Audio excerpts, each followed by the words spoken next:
श्रावण महिना हा व्रतवैकल्याचा महिना. आज श्रावणी शुक्रवार.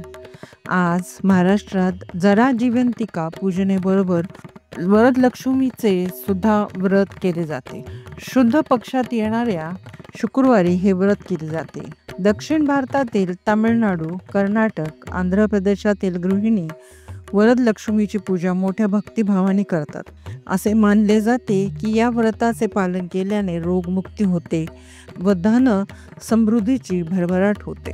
असेही मानले जाते की माता वरदलक्ष्मी दुग्ध सागरातून प्रकट झाली, म्हणूनच आईच्या या रूपाचा रंग पांढरा मानला जातो. आईचे हे रूप भक्तांच्या प्रत्येक इच्छा पूर्ण करते.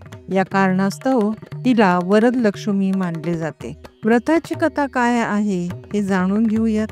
एकदा कैलासावर शिव पार्वती सारीपाट खेळत होते. त्यावेळी एक डाव कोणी जिंकला याबद्दल त्या दोघांमध्ये वाद निर्माण झाला.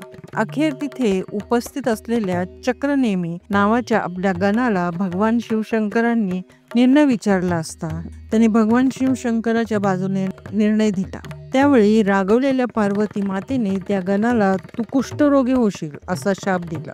परंतु भगवान शिवाने त्याचा निर्णय योग्य होता हे माता पार्वतीच्या लक्षात आणून दिले. तसेच त्याला उशाप देण्यास सांगितले. तेव्हा पार्वती देवीने एक सरोवरच्या काठावर काही देव स्त्रिया वरदलक्ष्मीचे व्रत करीत असतील त्यांना विचारून चक्रनेमीने ते व्रत केल्यास तो रोगमुक्त होईल असे सांगितले. त्याप्रमाणे चक्रनेमीने एका सरोवरच्या काठी वरदलक्ष्मीचे व्रत करणाऱ्या देव स्त्रियांना त्या व्रताबद्दलची माहिती विचारून हे व्रत केले. परिणामी तो रोगमुक्त झाला. अशी वरदलक्ष्मीची व्रत कथा पुराणात आढळून येते.